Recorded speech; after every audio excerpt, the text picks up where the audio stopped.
The National Security Agency's massive data collection program has prompted lawsuits, internal reviews and a fierce congressional debate over whether to scrap it. But Director of National Intelligence James Clapper apparently forgot the program even existed during a key hearing 2 years ago. Robert Litt, the DNI's general counsel, revealed the major memory lapse during a panel discussion Friday hosted by the Advisory Committee on Transparency.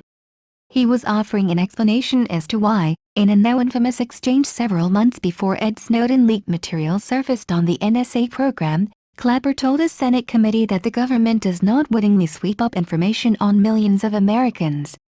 He wasn't lying, Litt said. Rather, it was perfectly clear that he had absolutely forgotten the existence of the 215 program.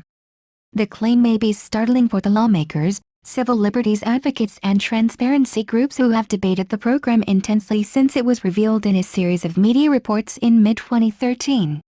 The 215 program allows the NSA to collect so-called metadata on phone calls, including the number called and the date and time of the call, then stores it in a database that it queries using phone numbers associated with terrorists overseas.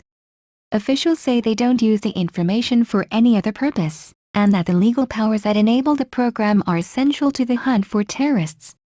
Opponents say the seizure and search of telephone company records violates Americans' expectations of privacy under the Fourth Amendment.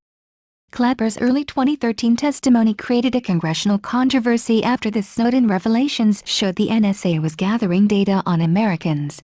At the hearing, Oregon Democratic Senator Ron White asked Clapper whether the NSA collects any type of data at all on millions of Americans. Clapper told White, "No sir, it does not." Asked for clarification, he said not wittingly.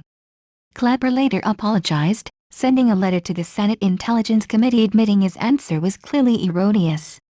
He said that he simply didn't think of Section 215 of the Patriot Act, and was thinking of a different provision of a different law.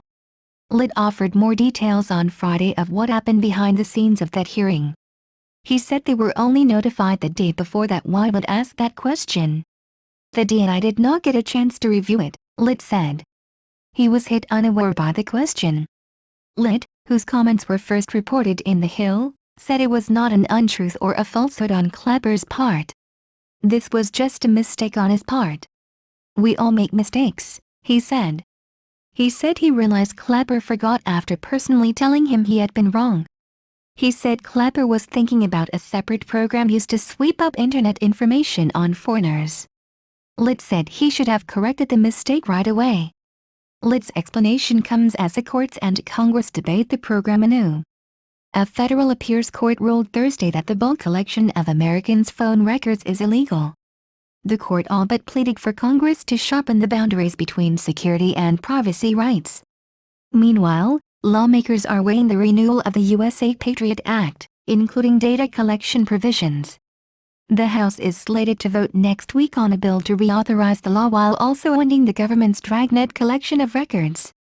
But Senate leaders, including Majority Leader Mitch McConnell, RK, and Senator Richard Burr, RNC, the chairman of the Intelligence Committee, have spoken forcefully for a competing measure to reauthorize the law as is. Across Congress, the political divisions cut along complex lines. Libertarian-leaning Republicans like Senator Ted Cruz and Senator Rand Paul are aligned with many liberal Democrats, insisting that a secret intelligence agency should not be storing the records of every American phone call. But other Democrats and Republicans say the program is needed now more than ever given the Islamic State group's determination to inspire terrorist attacks on American soil.